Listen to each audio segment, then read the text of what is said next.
Joining me is Mr. Kevin Rudd, a former Prime Minister of Australia, has also been the Foreign Minister for Australia, and today he's one of the authorities on China, a keen observer of geopolitics, particularly looking at what China is doing very closely. And what better time to speak to you, Mr. Rudd. China is a hot topic all across the globe, also in India. So first of all, thank you very much for speaking to India today. Where do you look the US-China relationship, Taiwan happening? The world wants to know. I've been asked this question several times while reporting. Also when I'm off air, are we going to see a war in Taiwan? What's your take, sir? Well, first of all, good to be back in Delhi, good to be back in India, and thank you for having me on India Today. On the question of conflict, crisis and war between China and the United States over Taiwan, we've moved to a state where I think it's no longer a remote 1 out of 10 possibility. I now see it more as a 4 out of 10 possibility. And that's enough to make me concerned. Concerned enough to write this book, which is 4 out of 10, you say, talking about the possibility of war. That's correct. And I don't use those numbers lightly. I've been a student of this for the last 40 years. And it's only in the last year or so that I've become sufficiently concerned about the possibility of crisis, conflict, escalation and war, that I thought it was important to write a book about how in fact we could avoid such a war, but in an entirely realist fashion. So I think it's now a real possibility. It's not a probability, it's a real possibility, but the trend lines are all negative, and therefore it's important for those of us who think that war is a bad idea because it's so unpredictable in its outcome, quite apart from the level of destruction involved in the process of a war, to begin to look at exit ramps for both China and the United States. There is definitely an India context to whatever China is doing. There has been a military tussle in Ladakh. Your book, in fact, does mention, in detail about what's happened in Ladakh. Do you see a trend between Taiwan and India vis-a-vis what China's policy, what China's strategy is? Part of the book seeks to explain Xi Jinping's worldview, and I refer to Xi Jinping's China Yes. quite deliberately because it is Xi Jinping's China. It's quite different from the China that I was much more familiar with under Deng Xiaoping, under Jiang Zemin and Hu Jintao. And when I look at Xi Jinping, because he is such a dominant political figure within Chinese domestic politics and is likely to be China's paramount leader, in my judgment, through until at least 2037, that we need to be very clear in our understanding of his own worldview and what he wants to achieve. And within that frame, what I see is an increasingly assertive Chinese foreign and security policy seeking to change the status quo around all of China's existing territorial disputes. China wishes to regain Taiwan, if necessary, by military force, and in my judgment, within Xi Jinping's political lifetime. They also wish to consolidate and formalize their maritime gains in the South China Sea, as well as in the East China Sea against Japan over Senkaku and Diaoyutai. And I imagine, and I think, the same strategic logic applies to the Sino-Indian border. And Xi Jinping's strategy is to change the reality on the ground or on the water wherever he can. Do you see a similarity between China's action in Taiwan and China's action, say, in Ladakh or other parts like Arunachal Pradesh? I've read people write about and talk about that how Arunachal could be to India what China has done in Taiwan. So how do you analyze that situation? I'm the first to recognize the gaps in my knowledge. I'm quite familiar with China, Chinese strategic thinking. I'm quite familiar with Taiwan. I've studied there, I've traveled there, and I know the China-Taiwan nexus quite intimately. I'm less familiar with the complexity associated with Arunachal, for example, or Ladakh, or the underpinning complexities in each of the sub-disputes within each. But I'd make an overall point, which is Xi Jinping, as I said before, is about changing the strategic reality on the ground. And if I look carefully at Ladakh, for example, and the incidents in and around 2020, and I look at the fact that the status quo ante has not been preserved so far, and that China is in fact reinforcing its position with a series of infrastructure developments in terms of airfields and roads, etc., to support the long-term entrenchment of China's position. I do not see a huge dissimilarity between that behaviour and what I see in terms of China's behaviours elsewhere. So, do you see India learning any lessons from what has happened in Taiwan? I mean, let's put it quite candidly here.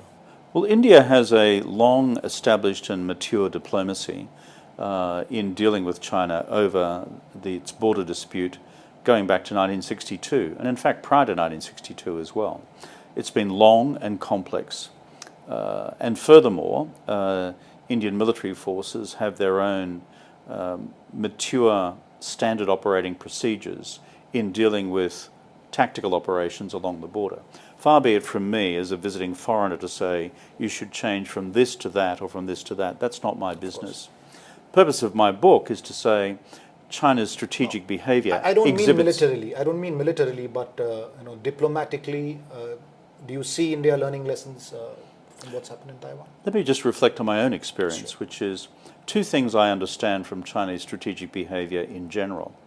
Number one, China observes very carefully what the other side, whether it's Taiwan, Japan, the United States, Australia or India, what they do on the ground, what they do as opposed to what they say.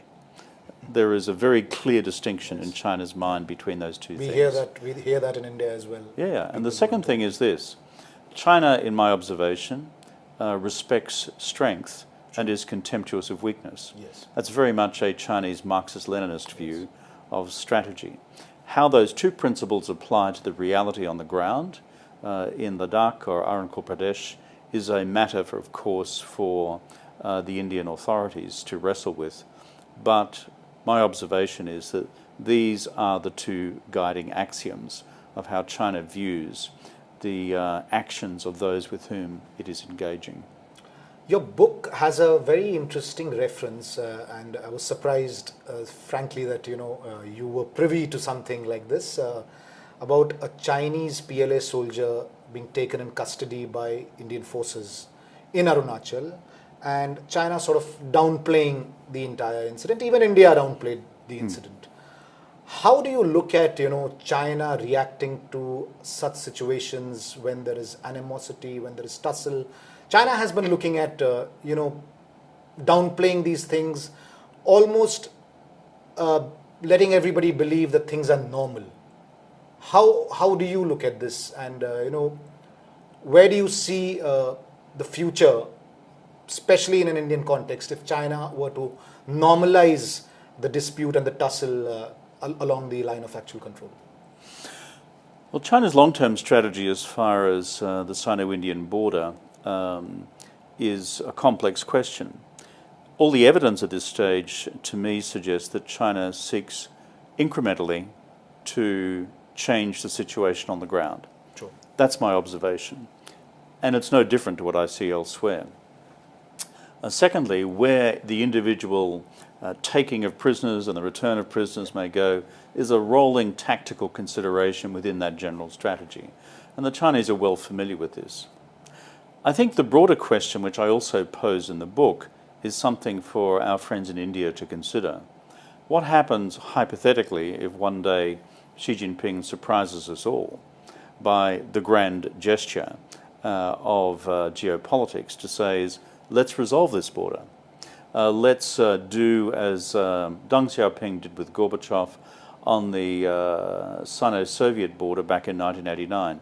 Let's resolve it on a set of principles that we can agree to. Let's even return to that which was discussed between Zhou Enlai and Nehru in the 1950s. Yeah. Now, I don't see that as probable at this stage. In fact, I see the evidence pointing in the reverse direction. But it's important for our friends in India and around the world to think through what would India do in response to such a grand geostrategic offer. I don't think it can ever be ruled out as a possibility, and therefore it's important for all of us to be, as it were, prepared for that. Also, when it comes to Quad, finally India is a member of Quad, and in the South China Sea, very recently we had an exercise where there was Indian naval deployment as well. This also is mentioned in your book. Where do you see the Quad going in terms of taking on the belligerence from China? I think Quad 2.0 is a clever piece of diplomacy and a clever piece of strategy. And we've all arrived at it through different historical and national prisms, but all united in a common view that with China's rise and increasingly assertive foreign and security policy behaviour, that an act of strategic rebalancing was necessary. And that's what we all separately concluded in our own curious national ways. I think, secondly, the cleverness of the Quad is its future elasticity. That is, it can evolve in multiple directions. At present, everyone within the Quad is careful to describe it as a non-military arrangement. Yes, true. It's a foreign policy mechanism. It's a wider strategic policy mechanism. It's a mechanism which encourages further economic integration and cooperation, hence India's response to IPEF, for example, the Indo-Pacific Economic Framework, which was released recently by the United States, embraced by Australia, embraced by Japan, embraced by India, but also 7 out of 10 Southeast Asian states as well. So I think the strength of the Quad lies in its capacity to flexibly expand and intelligently to respond to future Chinese developments. And that's when I look at the Chinese response to the Quad. Initially, it was very dismissive. They thought we'd never do it. That those crazy Indians, those crazy Japanese, those crazy Australians, they could never agree on anything, least of all with the crazy Americans. But I think the Chinese have been quite surprised that our four, shall we say, raucous democracies have managed to conclude that this is, in fact, a sensible thing to do. Now, also, on the China-Pakistan factor, we all know that there is a extremely cozy relationship between the two countries. From an Indian point of view, in India we keep hearing of the two-front war possibility, the threats of Pakistan and China coming together. Where do you see that? I understand you told me, off camera, that you don't follow Pakistan as much as you follow China. But this is an important factor, not just from an Indian point of view, but again from a geopolitical view. The more China and Pakistan get friendly, what impact does it have to India and others? Well, fundamentally, I see no possibility of China ever weakening its strategic relationship with Islamabad. This all-weather relationship, all-weather alliance, depending on whether the language is from Beijing or Islamabad, has been around for a long, long time. Yes. And because China has so few reliable international strategic partners, it is unlikely to weaken its relationship with Pakistan. Hence the huge investment in the economic corridor in Pakistan, some 80 billion plus. China is constantly frustrated with Pakistan because of its inability to fire up its economy and the nature of Pakistani domestic politics, seen most recently with all the instabilities associated with Imran Khan. Therefore, I think we're likely to see a continued strengthening of the Pakistan-China political, diplomatic, economic and strategic relationship. From India's perspective, of course, that's a matter for the government in Delhi, but there are three continued intersecting realities. Pakistan, arguably the most important. The border and all of its internal complexities, Ladakh, Arankal and the rest, but also the maritime zone, where you see the unfolding nature of China's strategic behaviour with Sri Lanka, ports in Southeast Asia, ports in Djibouti, ports prospectively elsewhere, whether it's in Pakistan or whether it's in East Africa. I'm glad you mentioned the China-Pakistan economic corridor. Coming back to Ladakh, is it just a coincidence that China has done what it has done in Ladakh, considering that the areas of action where this attempted altering of status quo has happened are quite close to the area that cuts through the China-Pakistan economic corridor, and that is a big strategic concern for India. Where do you see that going long term if China is to continue its aggression in Ladakh? Is there a design? That is beyond my pay grade to analyse the granularity of Chinese, shall we say, military and diplomatic manoeuvring around the Pakistan, Kashmir, Ladakh equation. There are multiple sub-complexities in each of these. And of course, on top of them all, we have a new one emerging which relates to Tibet, which is what happens when His Holiness the Dalai Lama passes away, and we have the enormously sensitive question of the next Dalai Lama, and how is that going to inflame or otherwise existing tensions in and around Tibet. And so there are a cocktail of strategic complexities here. The interesting thing, though, about Indian diplomacy and Indian foreign policy sophistication over the years is that these are not new, these are old, these are continuing. And look, for example, at the remarkable innovation around Dar es Salaam in the first place, and the fact that His Holiness after 1959 could come here. Quite remarkable. So if Indian diplomacy was clever enough then, I'm sure it's going to be clever enough in the future as well. There's also a lot of Chinese presence in the Indian Ocean region. Their navy is expanding, quicker than anybody else's. Do you see India standing up to the Chinese bullying right from Ladakh to the Indian Ocean region? Well, in many respects, all of us, in different ways, face common challenges.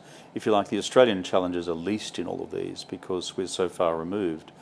Though, on the other hand, you see China's moves towards establishing its own military and strategic presence in the Southwest Pacific as well. So India's national challenges are obviously massively complex. You have, as it were, three distinct but interrelated theatres of concern with Pakistan and Kashmir, with the rest of the Sino-Indian border proper, and then, of course, the maritime zone. The key Chinese analysis as it relates to India is this, going back to what countries do as opposed to what they say, is will India's economy continue to develop and become stronger and stronger in the future? And China will recognise that its own growth rates are down and India's growth rates, relatively speaking, are up. And furthermore, what will be the future pattern of India's acquisition of military equipment, both in terms of the needs of its naval force and, of course, its air force as well. And will that become increasingly more integrated with that of the United States and its allies over time? These are questions, sovereign questions for India. All of them are expensive. I know that having been Prime Minister of Australia. If you produce an annual defence budget of 2% of GDP, that's 2% of GDP that you're not spending on health, education, sure, and other forms of domestic priority. But the two things China will look at is, what's your long-term economic growth rate? How strong will your economy be? And secondly, how much of your resources you're dedicating to your national security needs? Those are the two realities that China's Marxist-Leninist regime will look at with acute levels of detail. Thank you, Mr. Rudd, for speaking to us and giving an overview on the Chinese policy activities and also dwelling upon the Indian context. It was a pleasure talking to you. Always good to be in India. So that was the former Prime Minister of Australia, Mr. Kevin Rudd, who's obviously a big China observer, giving us a complete perspective of what China is doing and what the future lies. With camera person Himanshu Sharma, this is Abhishek Bhalla in Delhi for India Today.